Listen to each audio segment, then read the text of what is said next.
at a car park in the dunes area here, and here you can hire quad bikes, boards for going down the dunes. It's got information and maps about taking your car out there as well. That's Alex's spot, so it's a good spot. It's like Hoppity Bunny. And then here they are. There it is. Got some yellow sand. Between yellow sand and Florida. The sky in the background too, that's amazing. These are all painted by the same artist, one of the monks. So Harry's going to have a turn at holding one now, so you have to hold it tight because it'll try to kick away. Okay, so we are going, where are we going, Harry? On a koala walk. So we're following these paths, short walk, and we get our money back if there's no koalas, I guess. But it was free, so I guess we'll just call it even. You can see one up in the tree over there, but just up here, we've got one. He's up and about, actually. Found a nice snuggly spot, didn't you, Al? Just hanging out. Very comfy. Got some leaves there if he's hungry. Hey, mate. Oh, Nah, a stretch. he can't bear it. Oh, that was awesome. Koalas are not bad, something. So there's plenty of koalas around. They're all just chilling out. This one looks like a mum and a little baby, a more younger koala. Just chilling up there. A little bit smaller than all the other ones. All the way up the tree. So this is the Yantrep National Park, and this is their big lake waterway. It is picture perfect. Hey, good afternoon everyone. Welcome to Crystal Cave. My name is Eve and I'm your tour guide today. Crystal Cave is around 200,000 years old, which is quite young for a cave worldwide, so it's just a little baby.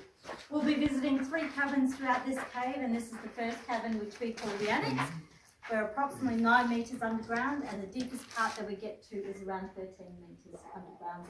So this cave was discovered in 1903, and it's developed through water seeping through the roof line, and then it's basically the boulders have collapsed onto the floor, forming this big cave space, and that's how all the limestone caves form. And then as the water seeps through the ground, it continues to. Calcite forms these little crystals you can see up on the roof, called stalactites, and also stalagmites on the floor. Take daylight up through all of the holes. Oh, you can too. There's daylight up there. There's about up to 30 people on these tours, and they go for about 45 minutes. Now these straws are hollow inside just like a drinking straw, but eventually they get blocked with sand or sediment, and when this happens, the water then needs to find another way out, so it usually does at the top, flows on the outside of the straw, and then thickens the straw into a stalactite. And as we like to say, the stalactites hang on tight. How long would one like that taking for? A few thousand years. Yeah. Very old. So a lot of these straws will be hundreds of years old. Yeah. You're going to come back, are you? You're going to live that long enough to see it grow all the way to the floor? Good on you. Good to have goals. So these are our touchstones. So these ones we can have a look at and touch, and you can touch these. Yeah, you can touch them. Yep. Go for it. What does it feel like, Harry? A really smooth rock. A really smooth rock. Is it a little bit wet? Is it hot? Is it cold? It's cold, it's freezing. Freezing? Like an ice cream. Like an ice Like an cream ice cold. cream. Wow.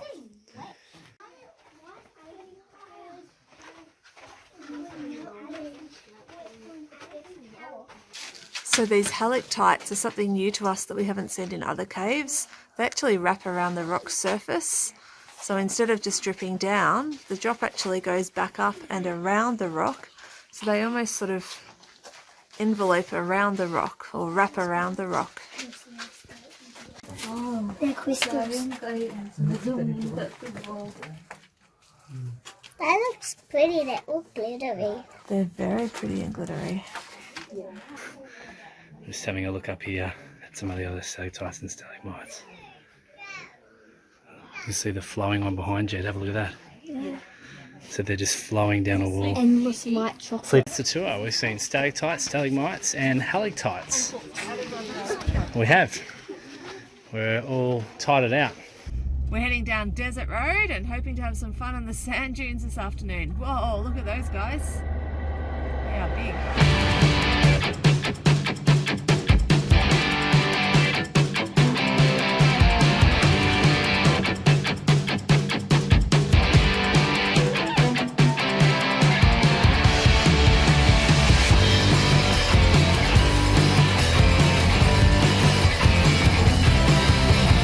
We're at a car park in the dunes area here, and here you can hire quad bikes, boards for going down the dunes.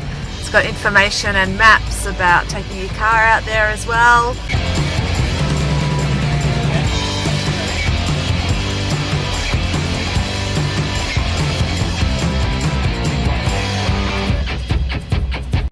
Boys are heading up for their first ride on the sand dunes. Let's see what happens. Looks pretty cool. Alright.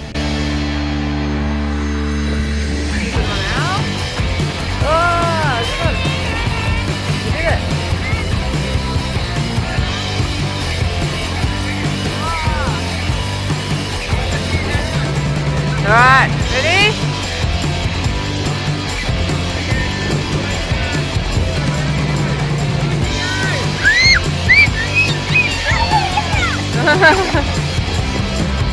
Perfect dismount.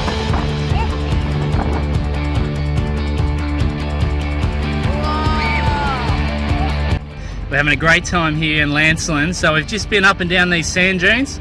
Tiberians are just getting into their car, and now we're going to go off and see if we can have a bit of a fish and a bit of a swim. We're here at Hangover Bay. We're hoping that it's a nice beach to swim in, have some lunch, spend a couple of hours and cool down before we head into the Pinnacles. All of the national park areas around here are very well landscaped, really good roads in them, good facilities, toilets, car parking. They're well looked after. We're getting a few bites here. I've got Harry on the rod. We're going to see if we can catch ourselves a fish.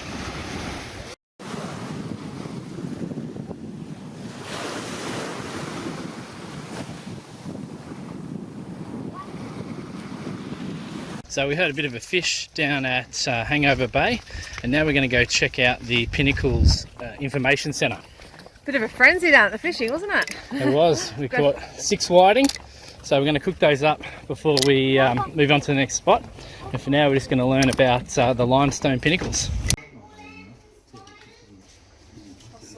This is the Pinnacles Discovery Centre, so we've paid our yearly pass. We've got free access to this. Otherwise, it's about $13 per Western Australia park. We've done about 7 or 8 now, so we're just about paid for it. And this one looks quite impressive.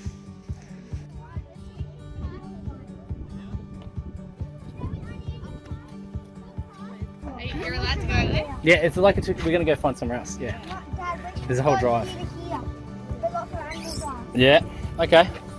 So we've made it to the Pinnacles. We've gone along that little walk, turned a corner, and then here they are. There it is. We've gone to yellow sand. We haven't seen yellow sand before either. So it's pretty unique, at least so far what we've seen. So these are limestone. There's a bit of conjecture there. 500,000 years old, but there's a bit of conjecture on how they were actually formed. So some believe it's from the tree root systems of trees as it's eroded away. Others believe that it's the tree trunks themselves. But either way, they believe trees have had something to do with their formation, and then obviously the limestone has formed either under or in or around those trees. These are all around, and it's pretty cool. Have a look at them.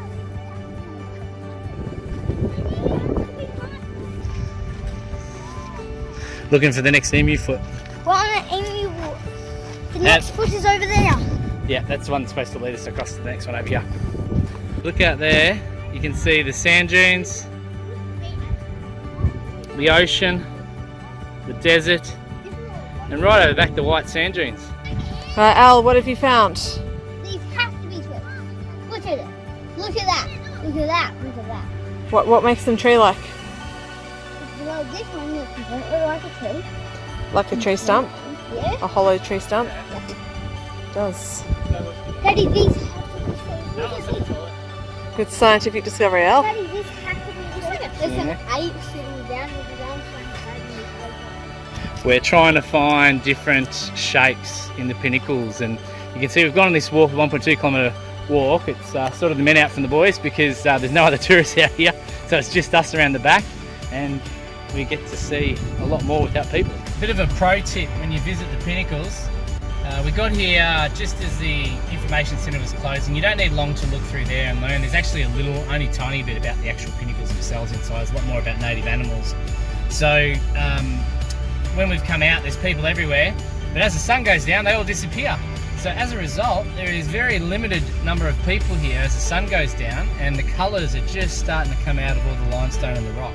We're set up here having a picnic, and the kids are playing the world's hardest game of hide and seek. Perfect spot for hide and seek.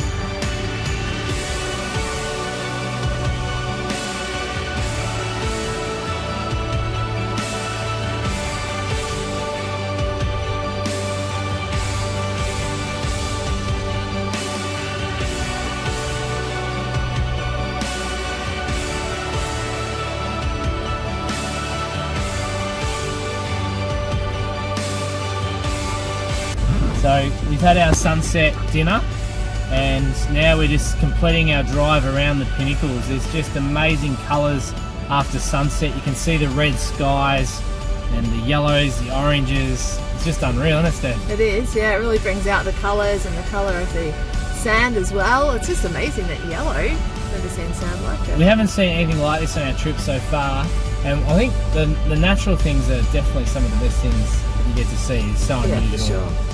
And this one's been awesome, so time to keep on going. What a great drive. It really is.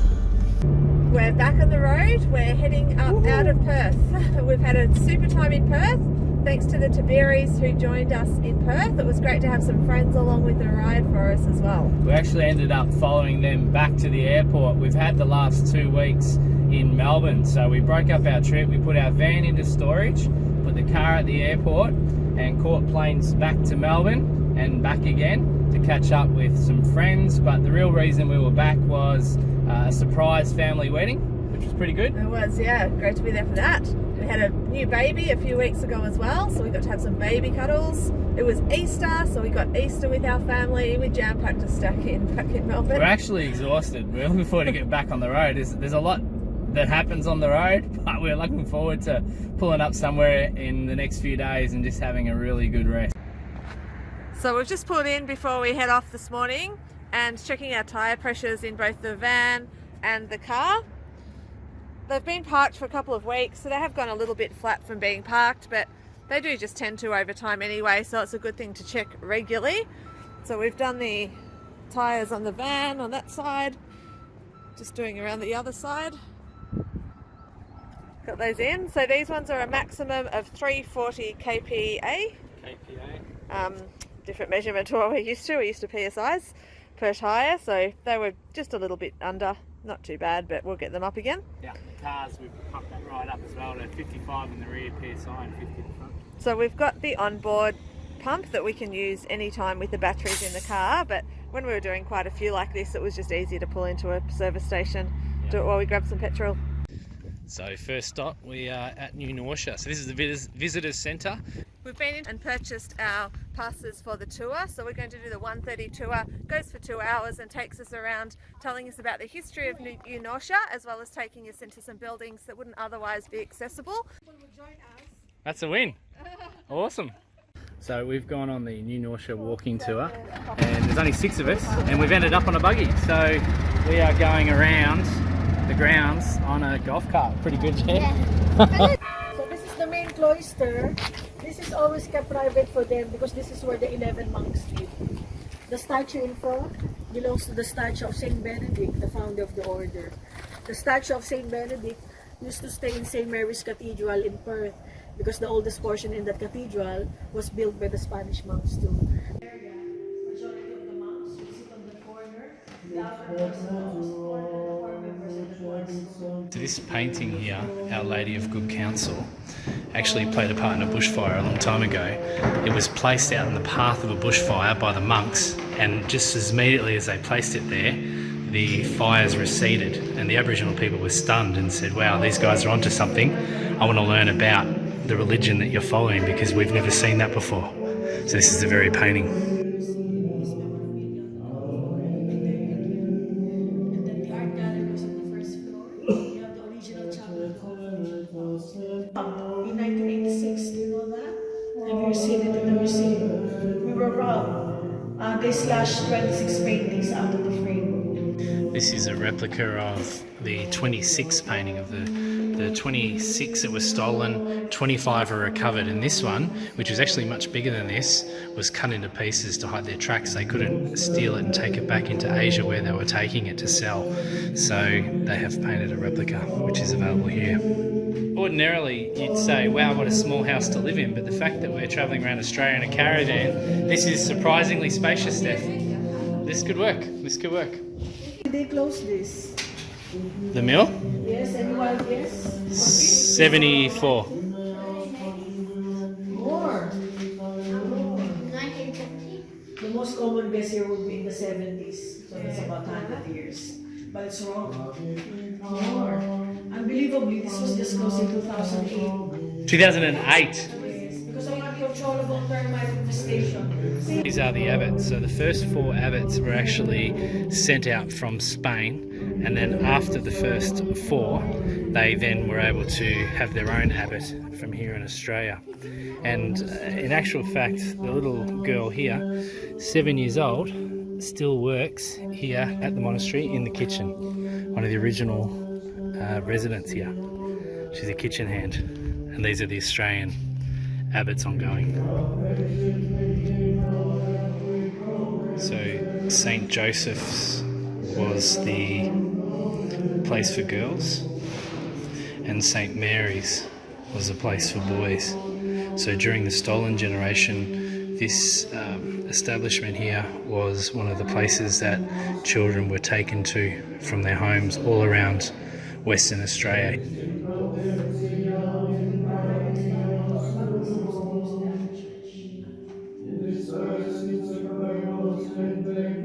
Sorry, are you using an iPhone to control the lighting? Is that traditional?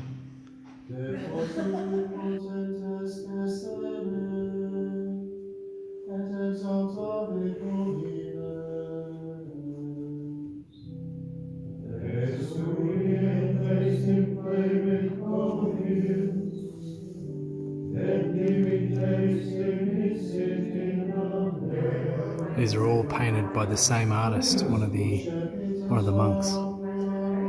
He's very talented, because we have seen some amazing artwork already.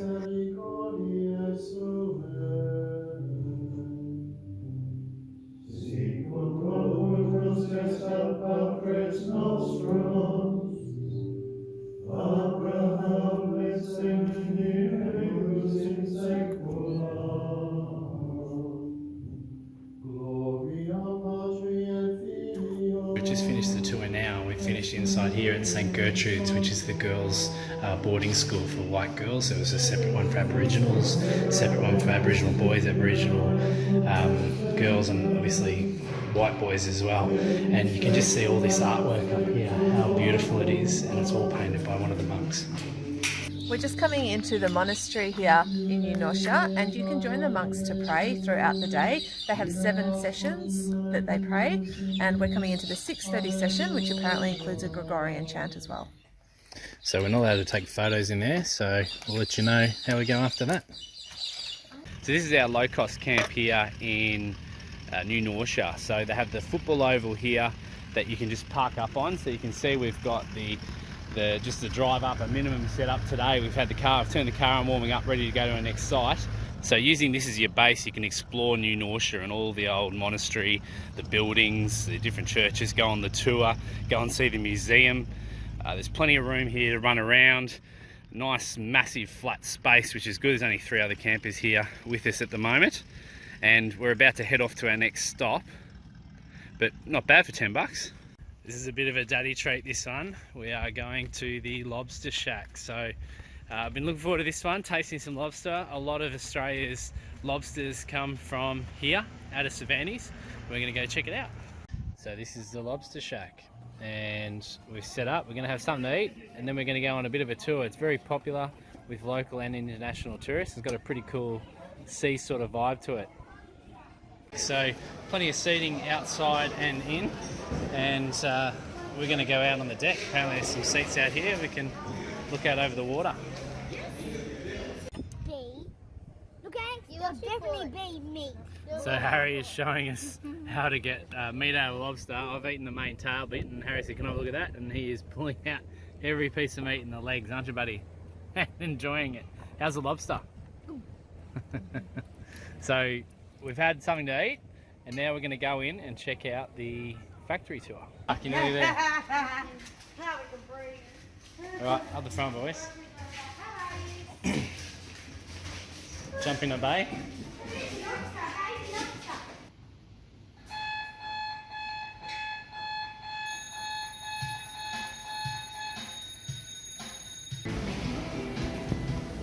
Good afternoon and welcome to the Lobster Factory. This is a family-run business by Bob Thompson. Bob Thompson started crayfishing back in the 1960s. He's now 90 years of age, he lives down the road, and his 3 sons run this beautiful business today.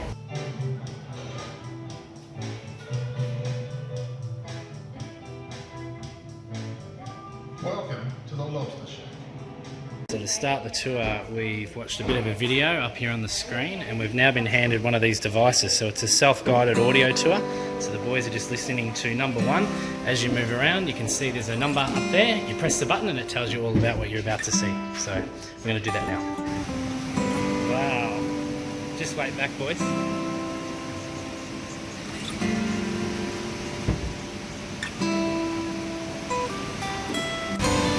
So we're inside the tour here, and as you can see there's a whole bunch of different holding tanks that are all around, and these are lobsters that have already been graded, so they sort them out into their different locations. And places like Japan prefer an A or B, which is the smaller style lobster, whereas the UAE, like G and H size lobsters, are really big ones up to 2.5 kilos. So they sort them and then they send them to the right markets to get the premium price. Anyone that's damaged or has injuries or something like that, that gets put to a different area, not in the holding tank for live shipment. They actually get processed into things like burgers or frozen lobster and stuff like that, other products basically. This is fresh seawater being pumped in from the marine park out front of the Lobster Shack, and it's being heavily aerated. So the lobsters, before they're actually sent off to market, are actually purged, which means they're not fed for a few days. They can survive, it doesn't hurt them. In the wild, they sometimes don't eat for quite a long time. And by doing this, they clean out their system. They do need plenty of oxygen though, and that's why you can see all these bubbles coming up through these lanes, keeping the lobsters nice and fresh.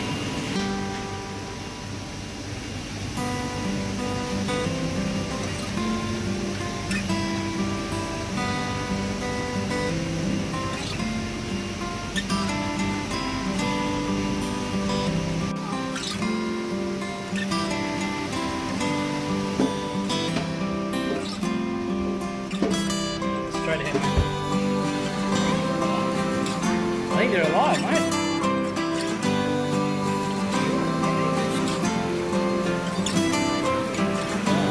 The whole one? Where's the whole one? Yes, please. Don't let him go, mate. Lean over the water.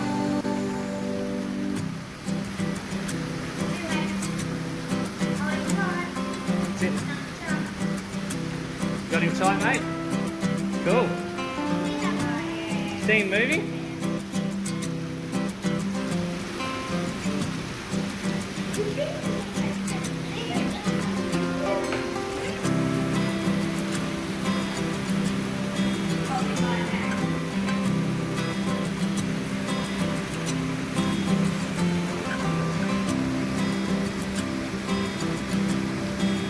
Strong, mate? Does he feel strong? Yeah.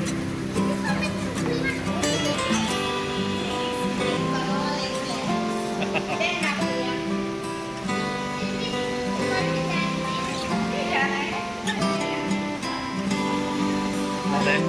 At the back, mate.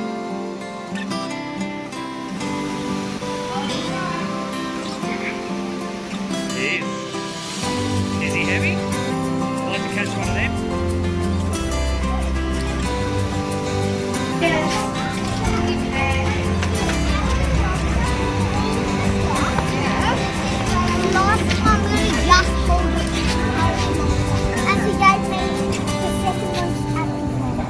It's alive. It was. Just a lobster. They all held a lobster. All alive. I have one as well. How many lobsters did they catch a day, Harry? They didn't say that actually. I didn't get that.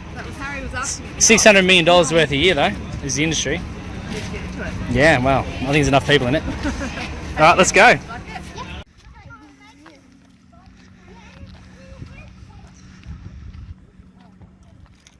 Just park where you can. Steph has been super keen to come here and see the Stromatolites. Hope they're worth it. So tell us what they are, Steph. So a stromatolite is the oldest living form. It's actually a bacteria. So it's a bacteria that secretes lime and then that forms into the limestone. There you go. So this is Lake Thetis, or Thetis. It's part of the Nambang National Park. We're going to go for a bit of a walk around and have a look at the Stromatolites. So we've seen the Nambang National Park before with the Pinnacles. So it's part of the same national park. So it was a super bumpy ride in here. Basically we had to go over all these corrugations. Probably should have lowered the tyres, but I couldn't be bothered. It was only 850 metres. We got in. Now we're going to go for a walk and have a look at them. Harry's super keen for a fish. We're going to have to get fishing in the next 48 hours or there'll be a ride, I think. So this is Lake Thetis.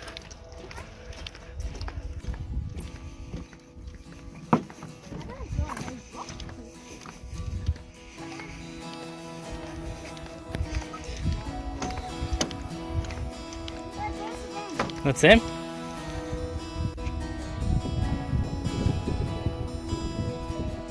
Good bacteria too. Releases oxygen to form sand bubbles on the surface.